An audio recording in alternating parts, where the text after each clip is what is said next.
Well, good afternoon and welcome.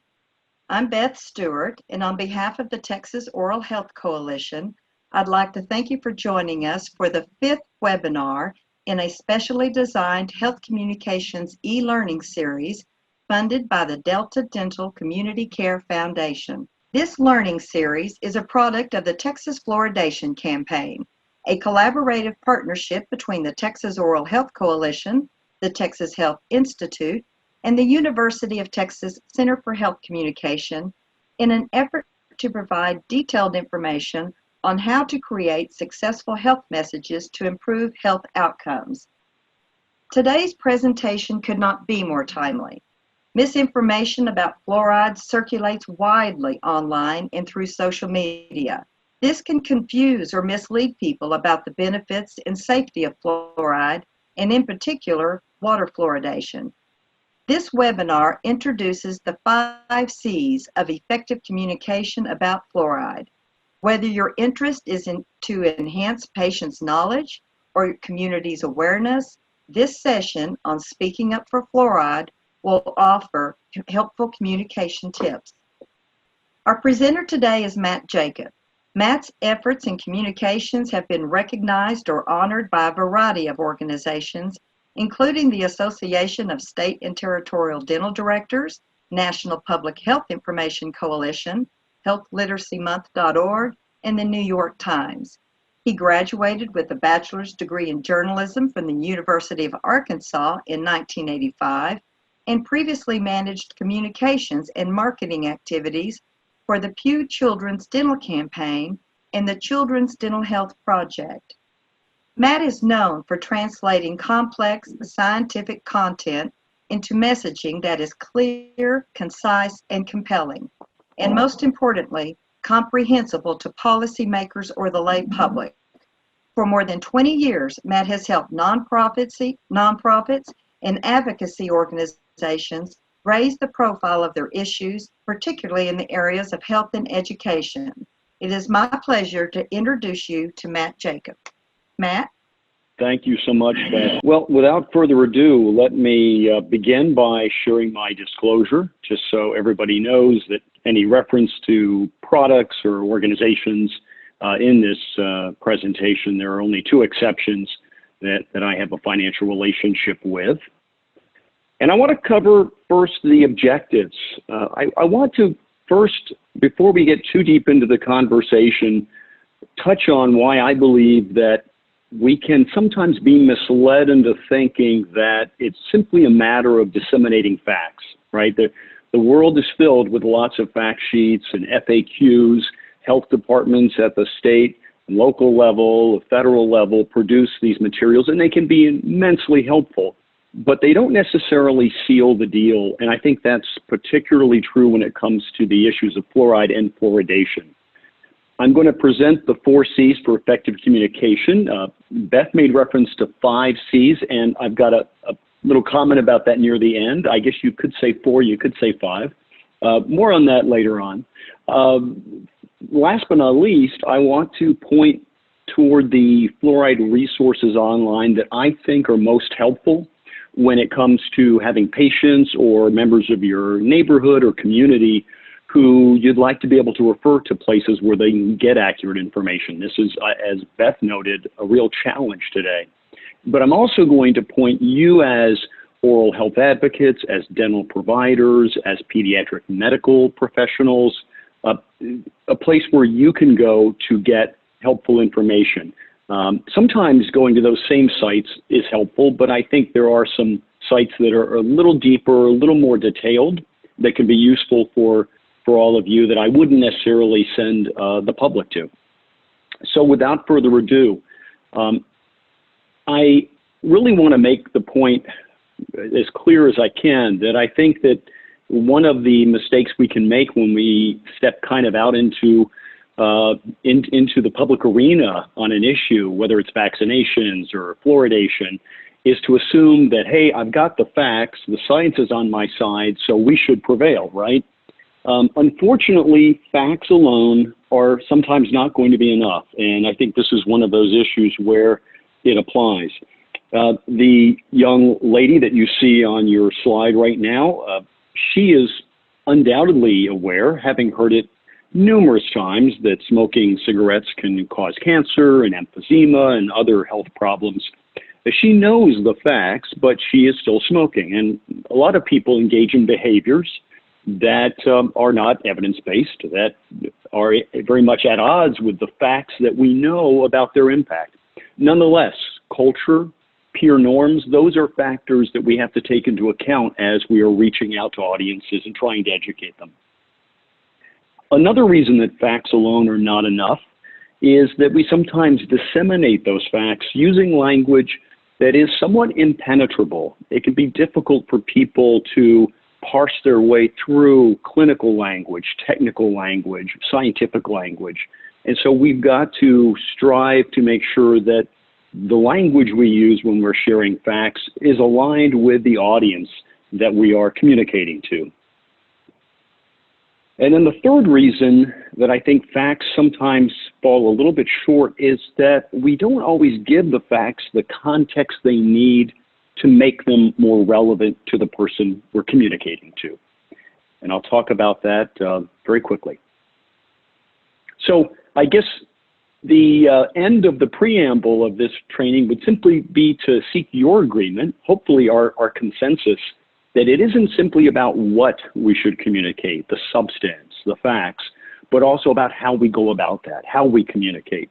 The how really does matter. We have to ask ourselves key questions too, and you know, we know the facts, but we don't always know as much about our audience, or we don't always ask these questions in a kind of formal, deliberative way that helps us understand the challenge. So when we're asked to address an audience in person or virtually with some kind of presentation, it is helpful to walk through these questions and to understand the answers and the implications they have for what we say and how we say it. Some of them will have a high level of trust in you, but some of them may have more trust in other people within their communities. And so it's just important to have that understanding. So the first C of effective communication is clarity. And I think it's one of the things that we are getting better at, but I think we can get better yet. We can improve our clarity. And this is just an amusing cartoon to kind of remind us of the challenge that we face. If you throw out a phrase like acute gingivitis, an awful lot of people aren't going to understand what you mean. And so, you know, there's always that challenge that we're using language that people understand. You know, I've been at many presentations where you will hear a speaker say, hey, there's no such thing as a dumb question. If there's something I've said that you don't understand, please let me know. But all too often, people don't want to be put on stage. They feel uncomfortable. Maybe they think they should know and feel somewhat awkward. So it's up to us to make sure they do understand or are highly likely to understand what we say. The Pew Research Center last year did a nationally representative survey of U.S. adults and sought to understand what their level of science knowledge was. Now, they didn't ask them questions about quantum physics, to be fair here. By the same token, they didn't ask them super easy questions as well. They asked about things like antibiotics and antibiotic resistance and that concern of people, the way people take antibiotics and how frequently they are prescribed. So there was some real substance to this quiz. The quiz was 11 questions in total. It was multiple choice. This is what Pew found after doing that analysis. So roughly 4 in 10 they rated as having high knowledge. So these people had to answer at least 9 of the 11 questions correctly. The next category was the moderate knowledge, almost a third. They answered 8 correctly. And then about 3 in 10 had low knowledge. They answered either none correctly or no more than 4. So the implications, we're talking about 61% who have a moderate to low science knowledge. And that's part of our challenge here. So as if it weren't enough of a challenge for us to really clarify what we mean, make sure that it's understandable, we've got people out there in the in cyberspace, on the internet and social media, who are actively circulating misleading or false information. And in the Journal of the American Medical Association last year, 2 Canadian physicians raised alarm about what they called the torrents of misinformation about fluoridation and other issues. So there are a lot of health issues where it's challenging to communicate effectively and to reach the patient population. But what makes this so extremely difficult and challenging is that you've got people actively working on the other side of things to confuse issue, to throwing out information that makes people more and more confused. So we've got to take that into account as we move forward. And this is why clarity is so important. I think many of you have probably seen this graphic.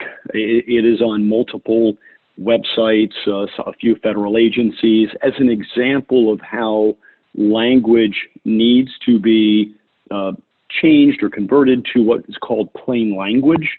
There are many people in this country who do not know exactly what you're talking about when you mention a term like hypertension. So high blood pressure is recommended and so forth and so on. So, making sure that we are clear.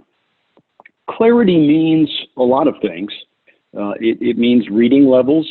This was a study that came out last year, and they looked at the readability of online material as it was related to fluoride. And this is what they found. The readability test showed that the average grade level for articles with a pro-fluoride focus was more difficult to read than those of opponents. So we may be speaking at a grade level that is not appropriate for our audience. It's something for us to take into account. Clarity means not just choosing the right terms and detangling our paragraphs of technical terms and clinical terms. It also means speaking and writing in shorter sentences.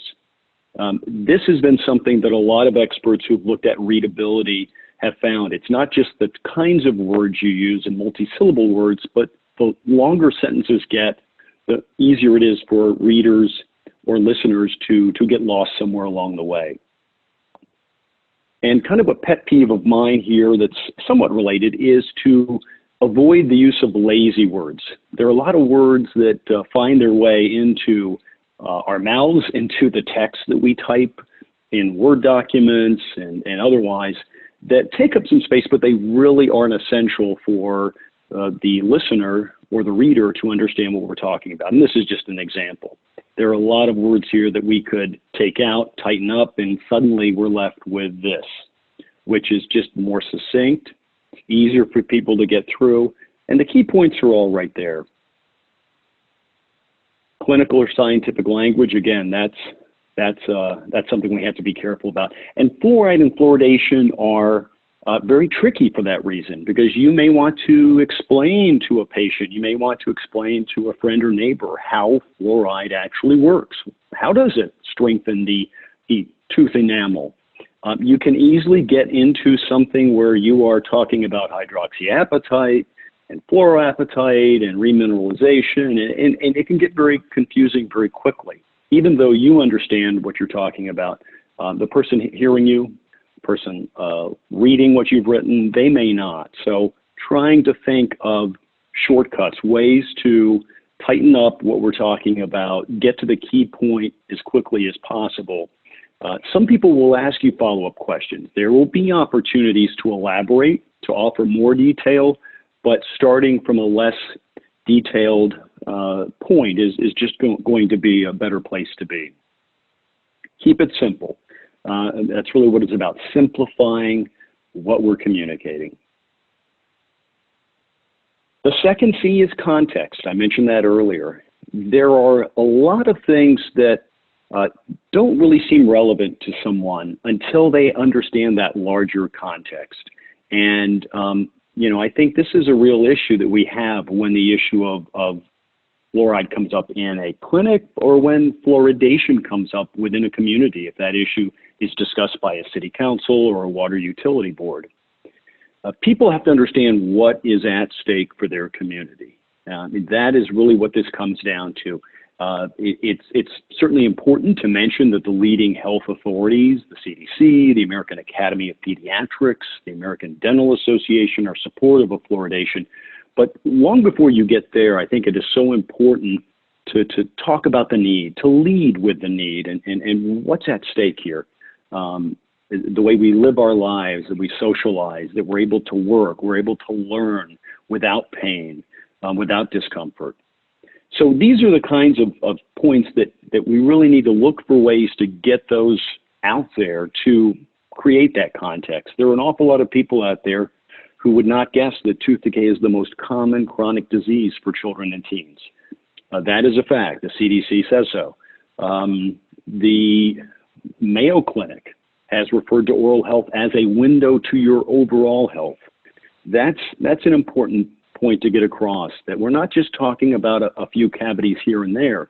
And I think that's important because many decision makers, many mayors, many city council members, many water utility board members may not be aware of this as a problem. Where they live, inside their household, in their neighborhood, they don't see a lot of oral health problems. And so it's kind of out of sight, out of mind, which is part of the problem here and part of why health equity is proving an elusive challenge for us. We've got to do what we can to bring to bear the evidence of that and make sure they understand that tooth decay has not gone away. We've obviously brought the rates down considerably over the last 20, 30, 40 years, but there are still persistent problems. The links to education, the links to employability, these are important things for people to understand. I think most people would understand that an adult with missing or unhealthy teeth is at a disadvantage when seeking a good paying job, but it's not what they immediately think about. So it's really important to make that part of the dialogue. One of the things that I don't think we do enough is to define what fluoride is. The opponents of fluoridation are very good at defining fluoride. They will tell you almost every tweet, every Facebook post what fluoride is. It's this toxic chemical. It's this waste byproduct. And we will dispute that, but we don't really define what it is. And we should call it what the Centers for Disease Control and Prevention calls it. We should call it what the National Research Council has called it. It is a mineral that exists naturally. That's important context. Don't let opponents define the terms of the dialogue. It's also important to get the point across, and this is kind of has larger implications for science as well, that no single study should drive decisions about what is a recommended health behavior or not. And this is a good example.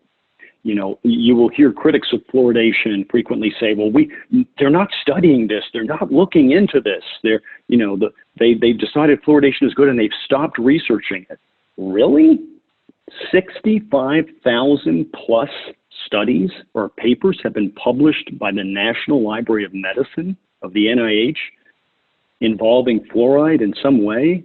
I mean, this is a lot of papers, a lot of research studies. So, you know, that can be helpful context to let people know. Yes, this has been studied and it is still being studied. New papers, new research documents and reports are coming out every year, almost every month. This was a story that played on January 1st of 2019, so about a year and a half ago. And this was about a study that was done in the capital city of Alaska. And that city at some point had been fluoridated. They stopped fluoridating. And so a researcher with the University of Alaska collected Medicaid data and looked at the before and the after. And she could have said a lot of things. She could have said, well, the Medicaid cost rose 47% after fluoridation was ended, which is true. But I really appreciated the fact that she provided context by making this statement, that what this is going to lead to, that what we see the trade-off here of stopping fluoridation is that the average child, low-income child, is going to have one more cavity-related procedure every year at a ballpark cost of about $300 more. I mean, if I'm a mom or a dad, that relates to me. That's relevant. I can understand that. 47%, that's a little trickier for me to wrap my fingers around and understand what that means to me as a parent. So again, providing that context. we should look for other ways to put data and put impacts in context. So this was some research that was published in 2018 by a researcher at the University of North Carolina, Gary Slade, and his co-authors, and a really interesting analysis here. So the implications of their analysis is this: if you have 30 children starting in 3rd grade in a fluoridated community, this translates into these children having 39 fewer decayed tooth surfaces in their primary teeth than the same number of 3rd graders in a community without fluoridation. So, you know, a lot of times if you focus on an individual child, it can be a little trickier, a little more difficult to kind of show the raw impact. And so sometimes thinking in terms of clusters of students, a classroom, this can be a way to kind of break through and help people understand what we're talking about. Analogies. Analogies can be very helpful in creating context. And this was an article that was published a few months ago in the New York Times. So as the coronavirus outbreak spiked up early in March and April, this was a quote from a medical and health advisor at the Department of Veterans Affairs. I thought this was a really interesting and helpful analogy. Sadly, I'm not sure that that it was heeded. Maybe it wasn't heard by enough people, but he said, a fire on your stove you could put out with a fire extinguisher, but if your kitchen is ablaze, that fire extinguisher probably won't work. So you're thinking about ways to appeal to people's understanding by the context of an analogy. That can put new information in a helpful context.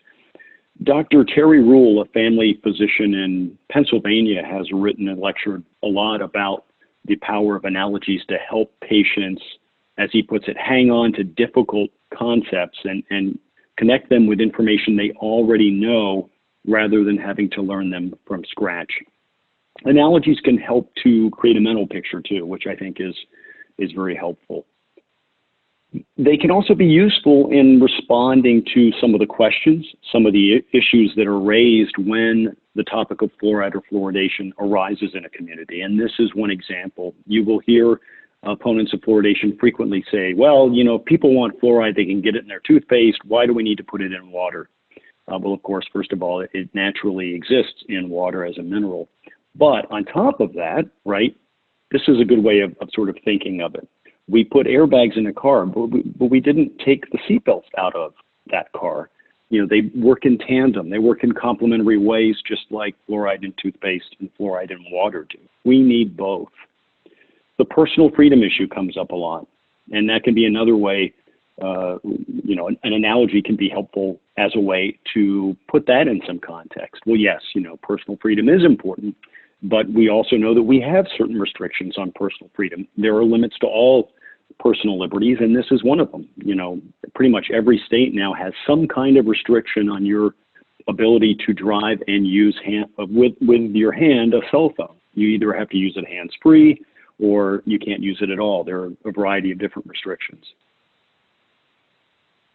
This comes up as well. You will hear people say, well, have you looked at the back of the toothpaste label? It tells parents that, you know, if their kids swallow any toothpaste, that they need to call the Poison Control Center. And I think it can be helpful to point out that there are a lot of healthy products, vitamins or minerals and other things that have similar warning labels.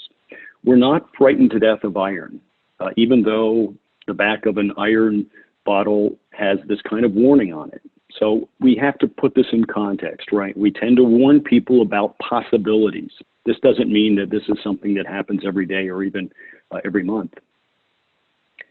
And then I like this, you know, legal arguments can get very, very in the weeds quickly. And yet Justice Ruth Bader Ginsburg several years ago wrote a dissenting opinion, and she used this analogy to kind of make her point. So, you know, wise people often use analogies. They understand the impact they can have in creating context that will help aid understanding.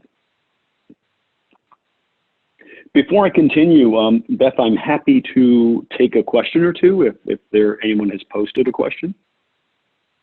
Okay, thank you, Matt. I'm not seeing any questions yet. Okay, all right. So let's talk about another one of the C's, which is communicate with care.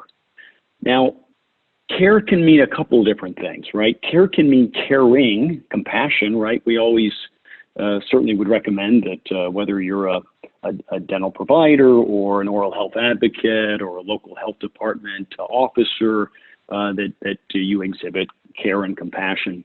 But care can also mean a different kind of caring. It can mean careful. And that's kind of the image that I want to impress upon you, right? Words, like the things that get shipped in boxes, can be very fragile. We have to really think about what words we use. Some words unintentionally can push the wrong buttons. One of the things that fluoride opponents are very masterful at doing is every other sentence, every other phrase uses the word toxic, chemical. We can't allow ourselves to get caught repeating their language, and I see this happen a lot. This is one example. This was a dentist who wrote what was on the whole an excellent article. But again, this was his letter, and he said, I am not in favor of chemicals of any kind, so forth and so on. But, using the kind of terminology that they use, there is some evidence in cognitive science that would suggest the more we use their terms, the more we can feed into that broader sense of fear, of caution, of worry, which they certainly want to create. That's really what they're all about. This was a letter to the editor of a newspaper in New Zealand. Water fluoridation programs are quite common there as well. And they began their letter by saying, a recent writer to your paper referred to fluoridation as being toxic. You can certainly say, a recent writer to your paper expressed concerns about fluoridation or raise the issue of fluoridation, right? We don't have to repeat the scare words, the fear priming terms that they use. So just something to kind of keep in mind. Consistency, very important. I think a lot of times we tend to think, and if I had $1 for every a dental provider or local health officer who called me and said, Matt, we never thought we'd run into this here, or we had no idea the city council had been quietly approached and told they should stop fluoridation, and this is going to be voted on tomorrow night. There's a lot of stealth activity going on. And, the last thing is you don't want to be caught by surprise. And so the more we can communicate proactively, the better off we are. If we only wait to talk about fluoride when that issue has hit a fever pitch, when a community's become polarized, that's not a good place for us to start, because we're reaching people in a kind of context that's just not going to be ideal. So having regular opportunities that we seize to educate people about fluoride products and modes is very important. This is what many patients are seeing online, not just dental patients, obviously, but the public at large. So we may think to ourselves, well, the issue hasn't come up. You know what? The issue has come up. It's come up every day, every week. If you go onto Twitter and you click #fluoride, what you see makes this look like a picnic.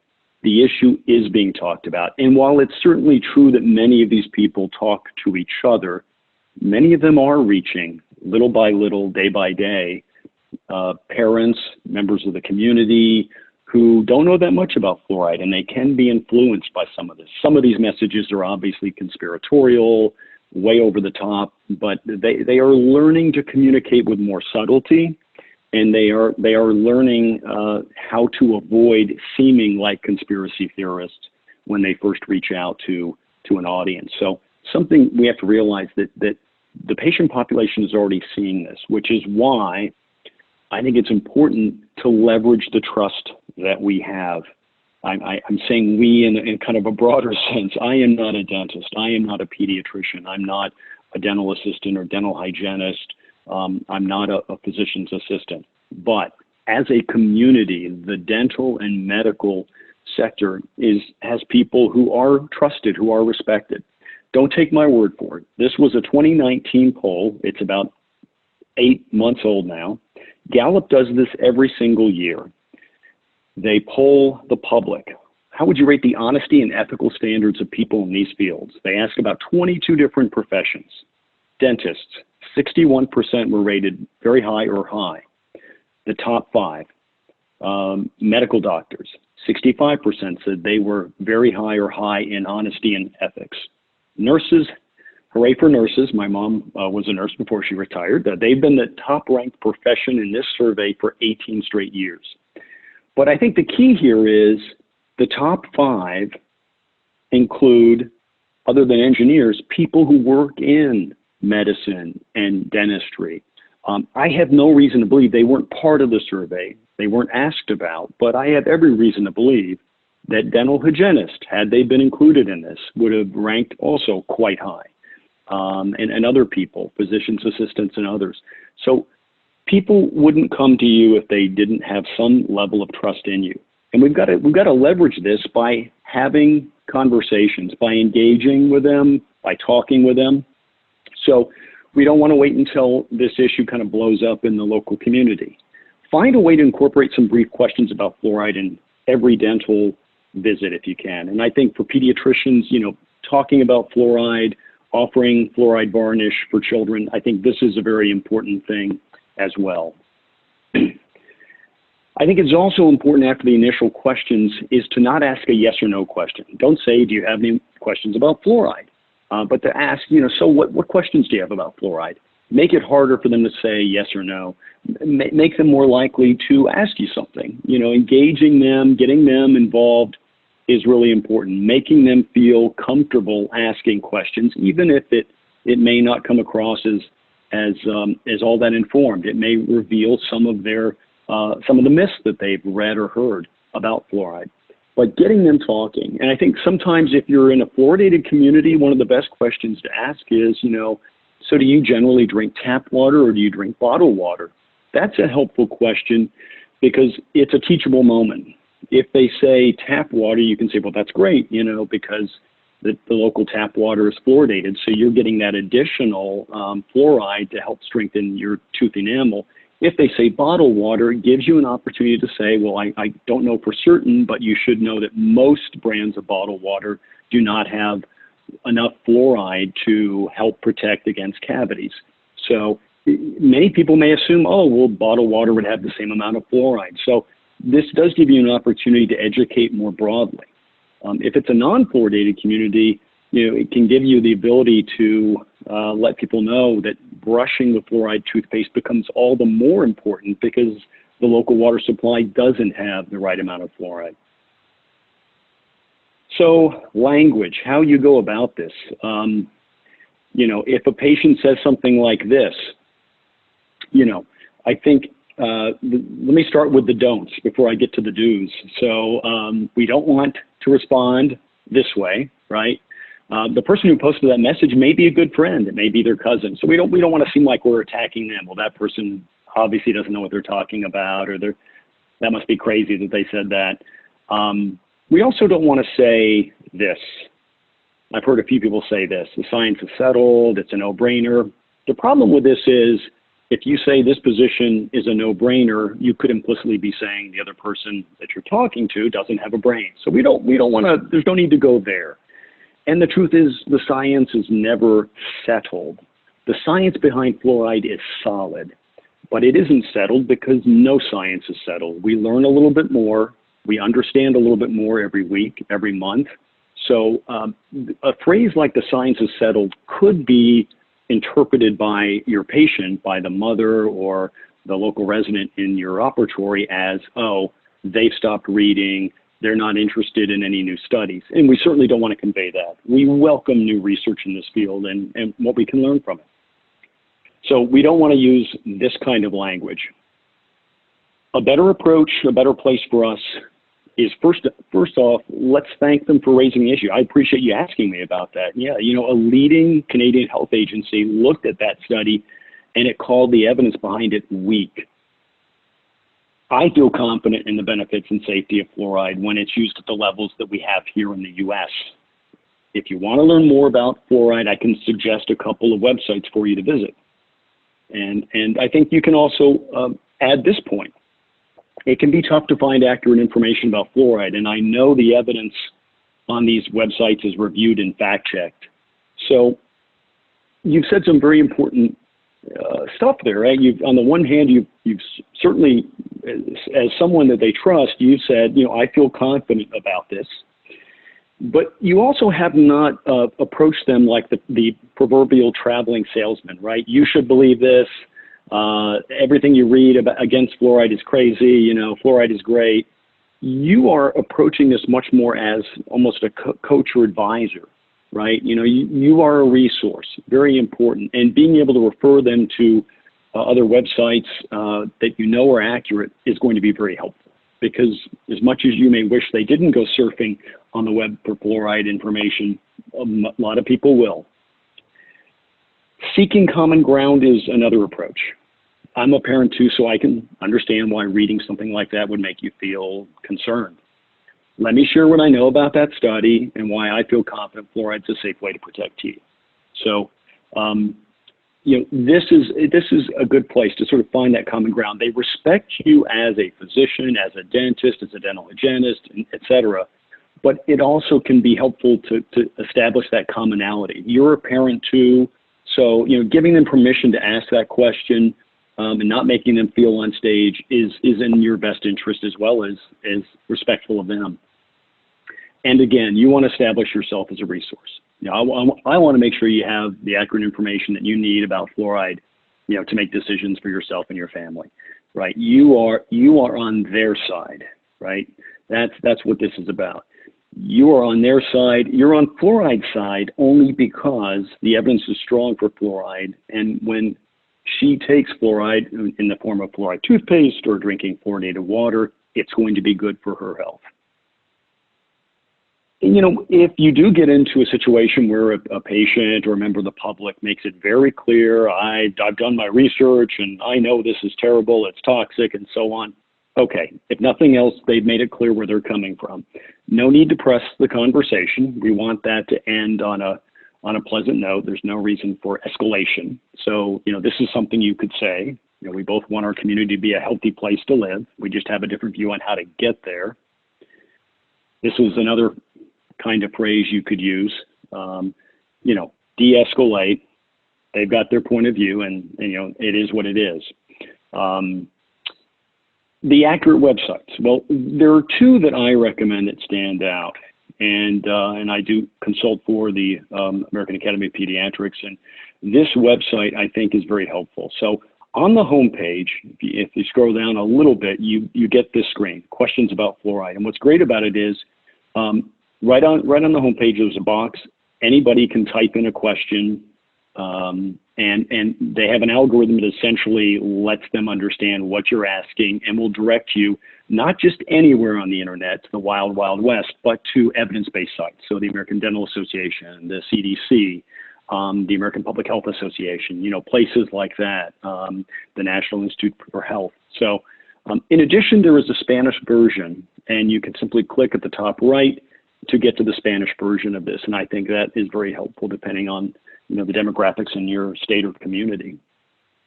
There is a learn and share button that has loads and loads of resources for professionals, for oral health advocates, public health people, so definitely explore that. The CDC, they've done a good job in the last several years. I think I've noticed that their language has gotten a little more in the direction of plain language. Some of it can still be a little difficult for lower health literacy audiences, but I think it is fairly easy for most people to get through. They have a lot of good, helpful FAQs on the site on the left side. So that's also another place I think to recommend. The Texas Oral Health Coalition is going to launch a website focusing on these topics that very much has a focus of Texas, the oral health data in Texas, the issues, the challenges. So I'm excited about that. And maybe Beth at the very end of this webinar can tell us a little bit more about that and give us an update. Now, how about you? You really want to, if you want to dive in deep, you want to understand, okay, they mentioned this study about lead, like what does that have to do with fluoride? This, I think, is a great go-to source. Fluoridation Facts, the American Dental Association has updated this a few years ago, and it's a huge resource. It really is the encyclopedia about fluoride and fluoridation. just about every imaginable question or claim that critics have raised, it speaks to it. Really great index, so definitely would recommend you go there. You can purchase a physical copy of this booklet, but they do have it available for you to read as an ebook. So, and that would be for free. So anyway, that's something I would definitely want to recommend. The American Fluoridation Society.org. Excellent fact sheets, infographics, and other resources are going to be found there. But I also want to encourage you to think beyond your dental or medical office. Think about the community. When there's a community health fair, when you have, if you belong to a local civic group, maybe in February during Children's Dental Health Month, it might be a really good time to give a talk about oral health and oral health prevention. Don't make fluoride the thrust of the talk, but use it as an opportunity to mention fluoride. It should be part of that conversation. Being active on social media, having a presence there. So let me offer some final thoughts and kind of tie up some loose ends here. So I think it's important for us to speak to the brain and the heart. So the brain loves facts and data and statistics and charts and all of that stuff. But the heart loves people. It loves human beings, their stories, their challenges, the obstacles they face and try to overcome. And so having both of those is very important. I think sometimes we are very good at the top one, but we're not as good at connecting people on an emotional level. Storytelling is a great way to connect on that emotional level. This was a letter to the editor written by a Vermont dentist, Dr. Michael Dick, and he had been practicing for, as you see, over 40 years. This is a good example of a story that doesn't take long at all. In basically 2 sentences, he has shared something that creates a mental picture. You can just sort of imagine this. And what he wanted was the issue of fluoridation came up in Rutland, a city in southern Vermont. He wanted people to know what it was like before fluoridation began in Rutland. And so he painted this picture. I had a reception room. We deliberately played loud music because we wanted to muffle the sound of children crying. That was the environment. That was the reality of dental care back then. Thankfully, his voice and others who stepped up helped to defeat that measure, and they still are fluoridated. Stories can inspire people to get involved. This was a woman who I've been working with on an oral health project. She thanked me for helping her, and she told just ever so briefly this story, which I just thought was very poignant. It meant a lot to me. She remembers somebody from elementary school, and he had terrible teeth, she says, and had a substitute teacher who apparently made reference to that and how hurtful that was. I think these stories can provide texture that complements facts and data. It's something for us to think about. And then the last part of this is don't fly solo. There are so many wonderful dentists, dental hygienists, pediatricians, other members of the dental and medical team who care deeply about their communities, deeply about their patients. But you're not Superman. You can't do it by yourself. So it's really important not just to have the right messages, but the right messengers. And although there's tremendous trust in you, there are other people who are trusted voices in your community. So really nurturing those relationships, building bridges, and talking oral health with more people so that if this issue does come up in your community, you're that much better off and that much more ready to protect fluoridation. There was a community in Northwest Pennsylvania. They ran these simple ads in the local newspaper. A woman's health leader here was one of the featured people. You see these are not long ads, really simple. A pediatrician in town. This was the chief medical officer of the medical center there. This was a local business owner, right? He's not an expert about oral health, but his family had been in Meadville for 5, 6, 7 generations, going back to, almost colonial times. And he was very well known. This was a former superintendent of schools. So, getting diverse voices in a community engaged is really critical. One of my favorite quotes, Ethel Barrymore, the best time to make a friend is before you need them. So without further ado, just a quick recap. These are the 4 C's. I guess at one point in this training module, Beth, I actually had 5 C's, and the fifth C was collaboration. And I guess the slides that I just walked through really point to that, collaborating with different people in your community of different generations, different races and ethnicities, different backgrounds. And so in that sense, I guess I would say that's sort of the phantom fifth C that I want to talk about. So I hope that you've gained something from this. I hope you have a sense of some strategies that could help to protect oral health in your community and make your communities healthier and more livable. So without further ado, I am open for questions or comments. All right. Well, thank you, Matt. That was an excellent presentation. We do have a question in the box. We would like to initiate a fluoridation campaign in our community, but it was recommended not to because it would give anti-fluoridationists time to rally. Your thoughts? Well, I think that if I'm hearing you correctly, what I'm hearing is that in the time it would take to put together the campaign and plan it and hold meetings and so forth, that it would give opponents a chance to prepare or respond. I'm not really a big fan of the stealth approach. I mean, I think obviously you want to spend time talking to supporters, but usually at some point in time, potential opponents in a community will hear about it or learn about it. Most communities will want to send out an RFP and figure out how much it might cost to retrofit and upgrade the local water plant to install the pump and the other machinery that's needed to do fluoridation. So I'm not sure that it's really all that easy to push through quickly, even if you wanted to. So, I'd be happy to talk more with you offline if you wanted, but I wouldn't necessarily let that dissuade you. I mean, usually critics of fluoridation have a way of finding out about these things anyway, and I think being prepared to thoughtfully speak to the concerns and claims that they make is something you'll want to do anyway. Okay, good. Let's see, we do have a comment. Glenda wanted to say what a great presentation this was. So much information I can take back to my community. Thank you so much for keeping it interesting, and it was very interesting and informative. Since you brought it up, Matt, I'll let the attendees know about the Texas Oral Health Coalition's Fluoride for Texas website.